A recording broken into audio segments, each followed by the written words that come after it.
I have analyzed hundreds, if not thousands of rental properties over the past several years, and I've noticed that I hate wasting my time. So in order to avoid doing that, I have a way to quickly and effectively analyze rental properties so I know if it's going to be a good deal or a bad deal quickly. What I'm going to do in this video is I'm going to simply break down these formulas and show you them so that you can start to implement them and stop wasting your time. Before we start to break them down, please hit that like button. It really helps the algorithm and it helps get this video in front of other new investors. Let's go.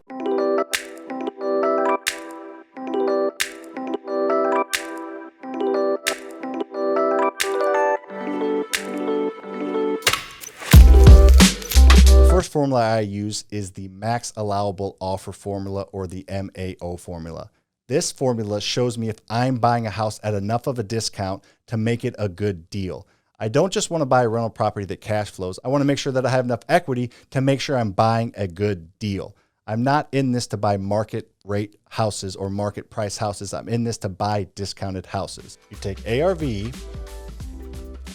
times 75%, then you minus out your repairs. ARV stands for after repair value.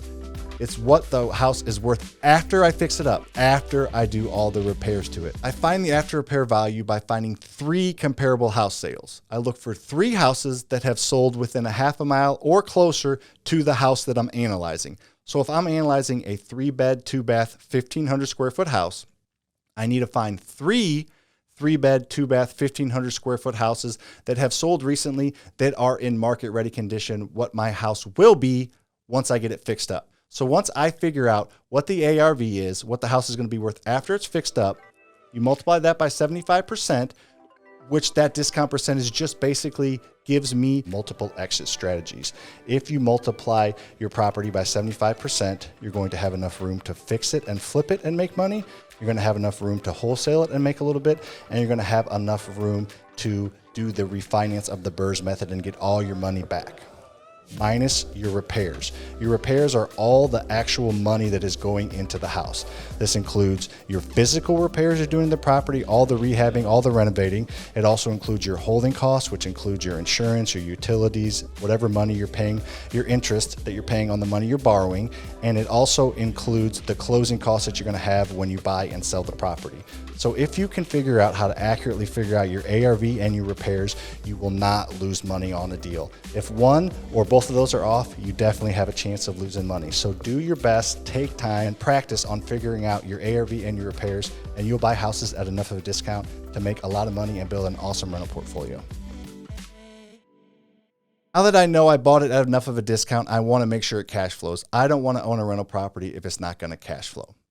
The cash flow formula is pretty simple. You just take the rent that the house is going to be rented for. This is pretty easy to find. I just look it up on Zillow or Rentometer. I also know my market enough that I can pretty much know what something's going to rent for by comparing it to my other rental properties. So I take that rent and I minus out all my owning expenses because I own the property and there are expenditures that come along with owning properties. Here's your 6 main owning expenses. The first is your mortgage that you're paying the banks to own the property. Second is your taxes that you're going to pay because you own a piece of property, you got to pay real estate taxes on it. Third is maintenance. You have to set money aside every month for unforeseen maintenance issues that come up with owning rental properties.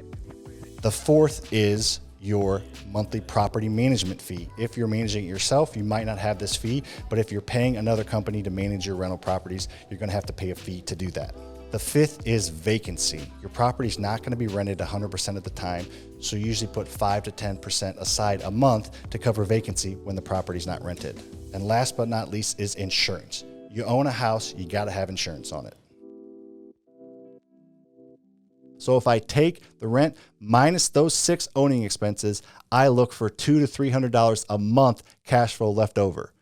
So if I can buy enough of a discount and I run it through the cash flow formula and I'm getting $200 to $300 a month cash flow left over, I'm buying that thing.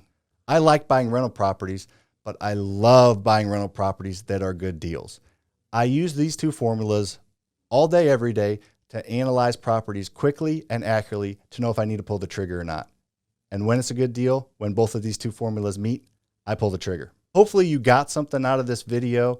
These are 2 awesome formulas. Hopefully you can take what I've done and what I've learned over the past several years and start to be successful quicker and waste less of your time by using these formulas and buying good rental properties.